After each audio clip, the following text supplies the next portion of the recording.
10 and 11, and they appear from page 8 of our written submission.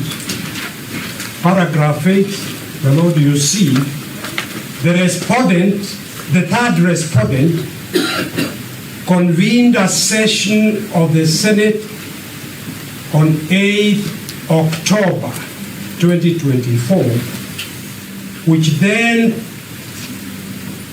passed a resolution that the plenary would hear and consider, and I pause here to emphasize the word plenary, because both the Constitution and the standing orders of the Senate divide impeachment proceedings into stages: committee and plenary. And if the person to be impeached is to get any fair trial in the impeachment, the Senate cannot legally, constitutionally bypass the committee. It is the committee that accords an opportunity to the person to be impeached to be fully heard, not the plenary. And we will be highlighting our understanding, our interpretation of the law, that the rules of natural justice and on a correct interpretation of the relevant provisions of the Constitution and the standing order, it was not open to the Senate to bypass the committee of the Senate, where the law gives the Deputy President, the first petitioner, the opportunity before a smaller committee to fully present his evidence, be represented, and be heard.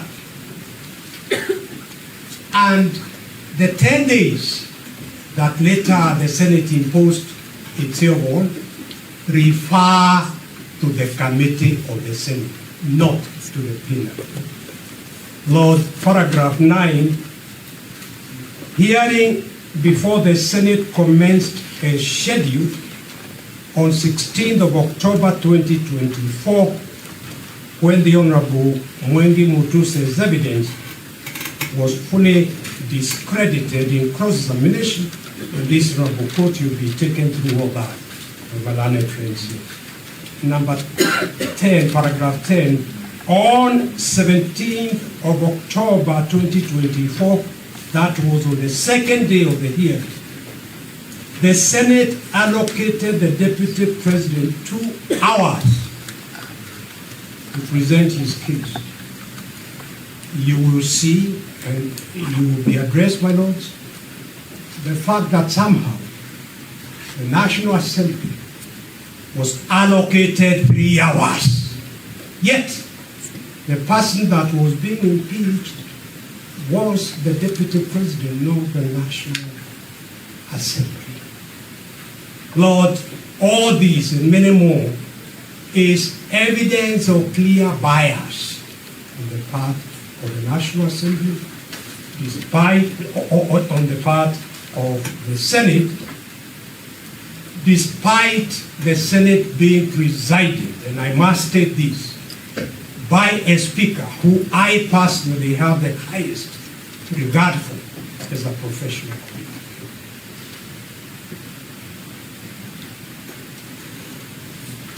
But on the second day, and I'm looking at paragraph 10, when the Deputy President was supposed to present his case in the 2 hours that he had been allocated, he fell ill and was rushed to hospital for urgent medical attention. Rejecting the request for adjournment, the Senate voted to impeach the Deputy President on 5 out of the 11 counts. And you find all that in RG 11, volume 9, pages 1689 to 1725, response by Brigadier Gachagua. And also RG 12, Volume 9, pages 1752 to 1758, communication from Nigeria. My Lord, the third matter I wish to very quickly draw the court's attention to in this introduction background is the absolute failure for both the National Assembly and the Senate to address their minds to the threshold that the Constitution lays down for impeachment of a person elected into office by a plurality of votes. And here, my Lord, permit me to draw the court's attention to the fundamental distinction between presidential systems of government and parliamentary systems of government.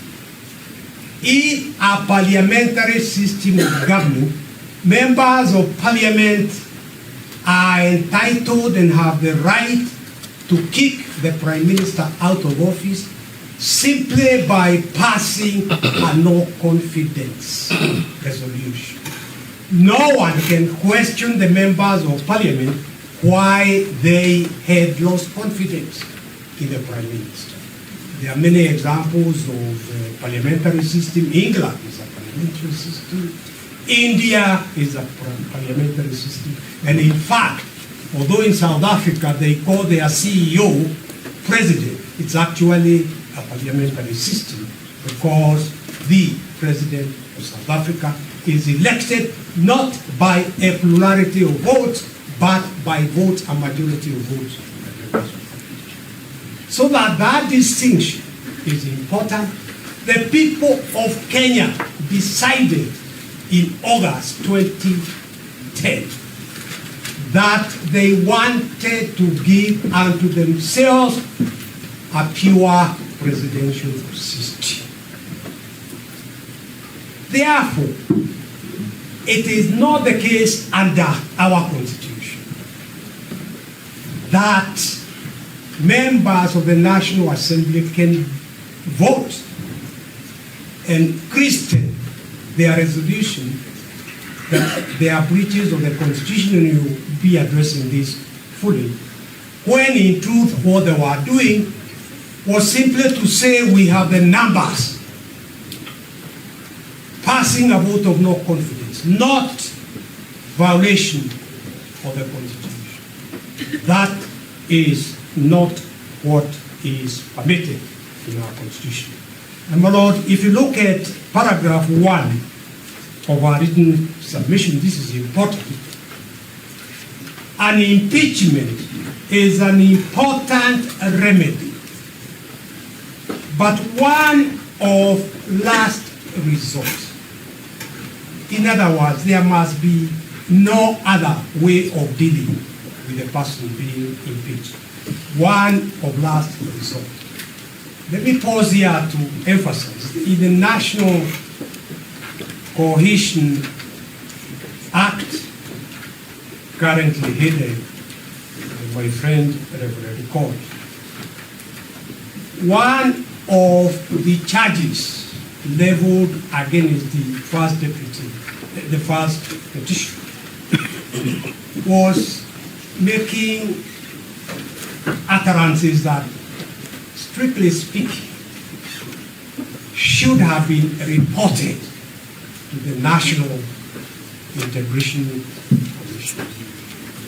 If impeachment is a last resort, why was the deputy president being rushed to impeachment on matters in respect of which he could have been taken to that National Cohesion Commission and even prosecuted?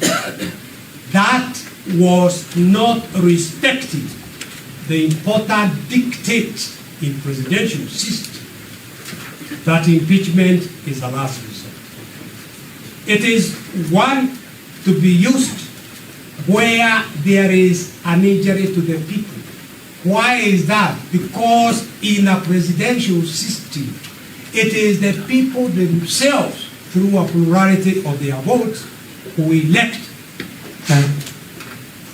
both the president and the deputy president. The remedy should be limited to only the gravest political wrong. This is because the person to be removed from office came to that office through a popular mandate. The will of the people should therefore not be overturned on flimsy grounds. And Lord, what I am highlighting here is what the court says in the song called Moving Gideon Kyoko, and another versus Nairobi City Council. So this is the judicial interpretation that is being accorded in respect of presidential system. It must therefore be shown that the wrong committed by the official proposed to be impeached cannot wait to be corrected through the ordinary electoral cycle.